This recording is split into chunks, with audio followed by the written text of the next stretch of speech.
I have to say, I feel like a rock star. This is amazing. Wow, so many wonderful humans out there. Not so skeptical now, are we, about psychology? Love life and enjoy every moment. I thought I'd start this morning by telling you a story. And my story begins in 1991.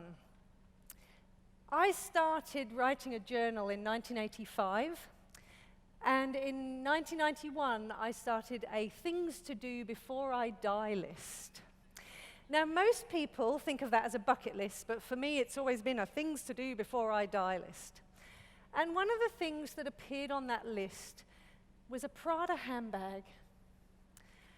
And I'm not really a handbag person, but for some reason, I thought a Prada handbag seemed to be one of those things that if I owned one, it would mean I'd be successful.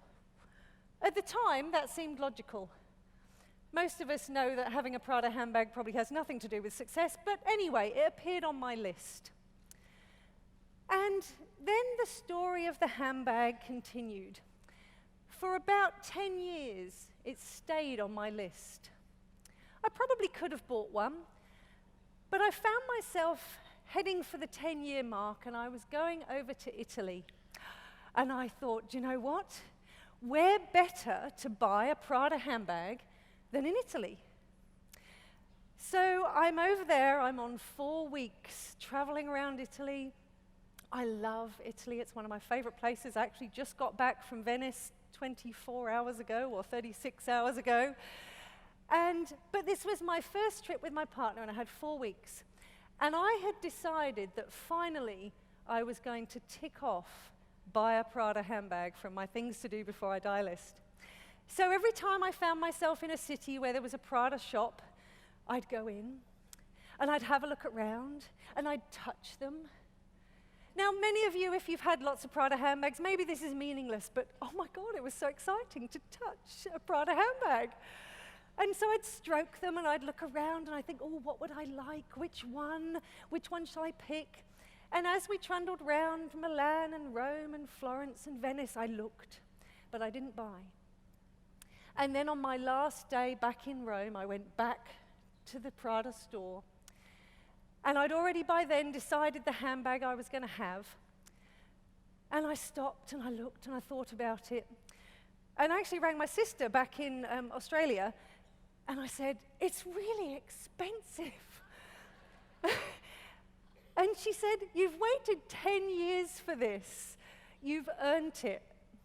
I'm like, I'm going to do it. I'm going to buy that Prada handbag.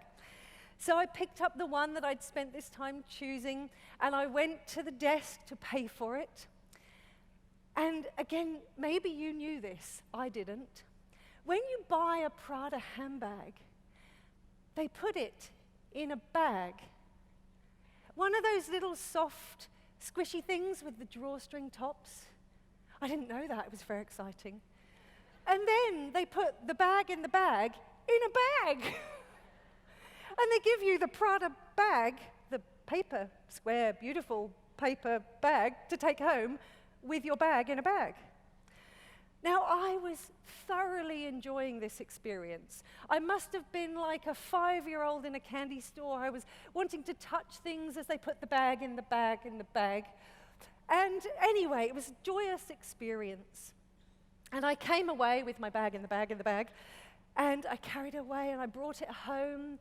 And then for about the next 9 years, I used that handbag every single day. And you can't see this very well from down there, but you'll look at it and think, oh my goodness, it's falling apart. It's looking really tacky and bad. More on that story later. But that was my original Prada handbag. And I would sit on the bus sometimes going into the city here in Sydney, and I would have my bag on my lap, and I would stroke it. And I'd hold the little tag on it that's really heavy, and I'd think back to that shop and the trip to Italy with my husband and exploring around and going in the shops and seeing all these things, and when they put the bag in the bag in the bag. And all of this would come back to me as I sat there on the bus, stroking my handbag. Now, what does this have to do with positive psychology? Well, maybe something, maybe nothing. We are bombarded all the time with comments that money can't buy you happiness. It's not something that can be bought, it's something that we be, it's something we experience. Money isn't going to be the thing that gives it to you. And we're also bombarded by all sorts of interesting images that indicate to us that of course money can buy you happiness. It can buy you jewelry, which will make you happy. It will buy you fame. It will buy you big houses, and of course they'll make you happy. It will buy you beautiful cars. It will buy you fabulous holidays. And you will, of course, be happy. Oh, and then there's all the get-rich-quick schemes and the books you can read, because being rich will make you happy. And we are bombarded with images that tell us that, no, of course money can buy you happiness. Our celebrity culture that we have indicates to us that, well, there must be something about money can buy you happiness. And I've just told you a Prada handbag made me happy.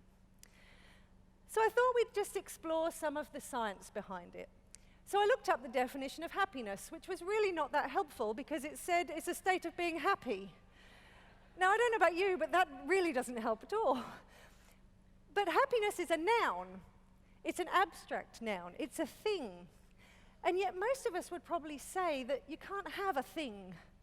It's hard to have a thing like happiness. You can have a grasshopper or a bag or a car or whatever but you can't have a happiness.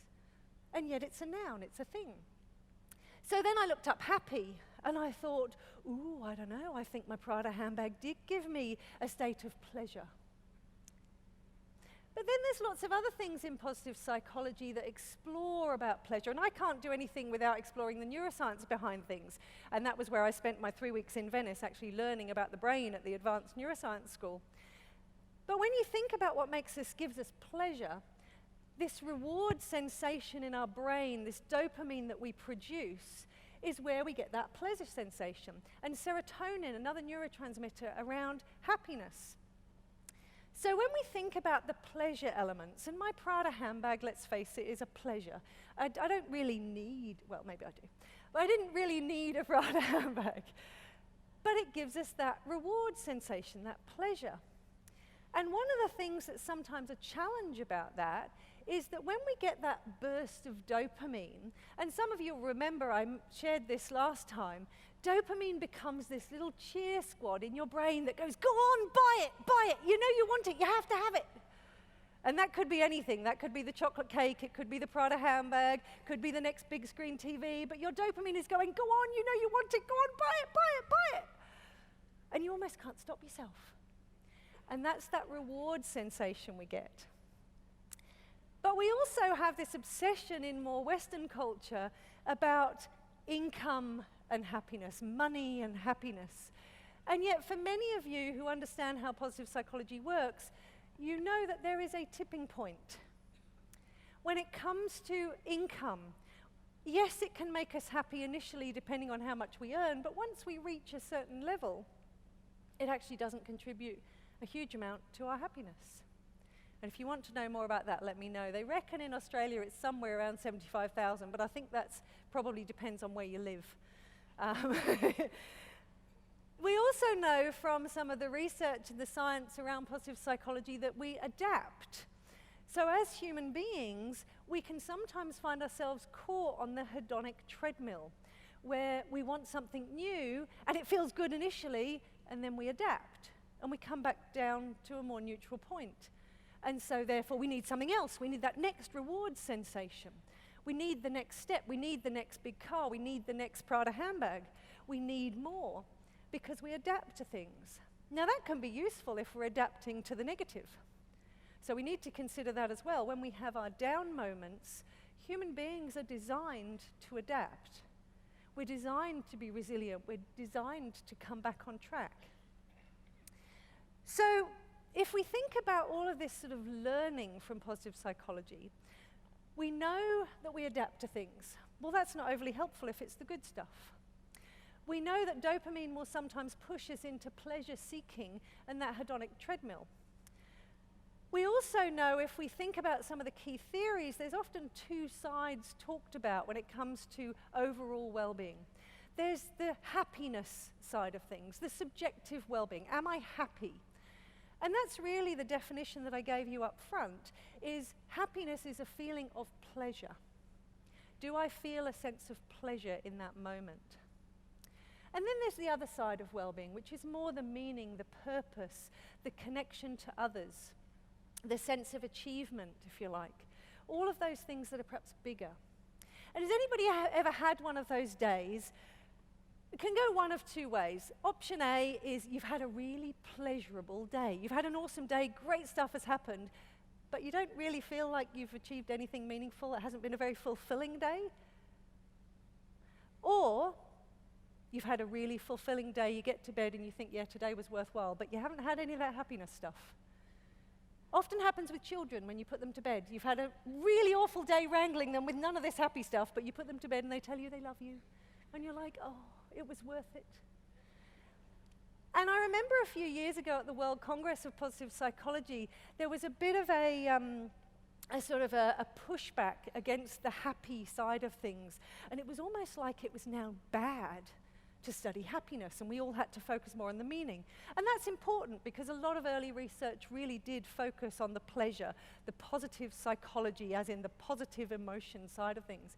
So there was a real kickback to say, well, hang on, we need to focus on meaning, because sometimes that sense of meaning, that richness, that what they call psychological well-being is more powerful.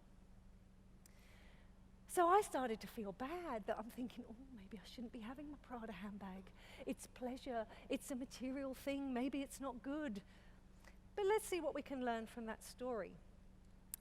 So if we think about what we know from the research, we actually know that money can buy happiness, depending on how you spend it. Now, some of you, I'm sure, will have come across this research before that basically suggests if you spend your money on experiences or other people, you are more likely to get longer, lasting, higher levels of well-being than if you spend it on yourself and material items. Now, that's all well and good, but my Prada handbag still doesn't fit into that. It was all about me, and it was definitely material. So, how do I still make it relevant to my story? Well, I'd like you to consider something for a moment. I'd like you to consider my story. And I'd like you to consider what the psychology of time tells us. There is a whole load of research about the psychology of time. And a lot of people will have learnt about things like mindfulness and being present, being absolutely in the moment. And there is definitely a place for that. But guess what? People who report higher levels of well-being have a balance. Yes, they are present. They are mindful. They are focused on what they're doing. And they also dream about the future, about what's possible, about new ideas, new thoughts, new possibilities. Well, for 10 years, my Prada handbag was a dream. It was anticipated. My entire 4 weeks in Italy, it was anticipated.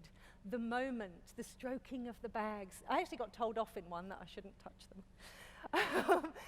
But that moment of dreaming about the future, about what's possible. People with higher levels of well-being also balance their time focus with things about the past as well.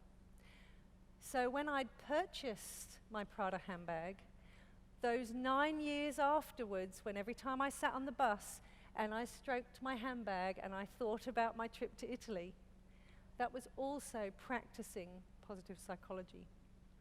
The psychology of time tells us we need to be in the present, we need to be thinking about the future, we need to also be able to reminisce about the past. All of those things have the ability to provide us pleasure.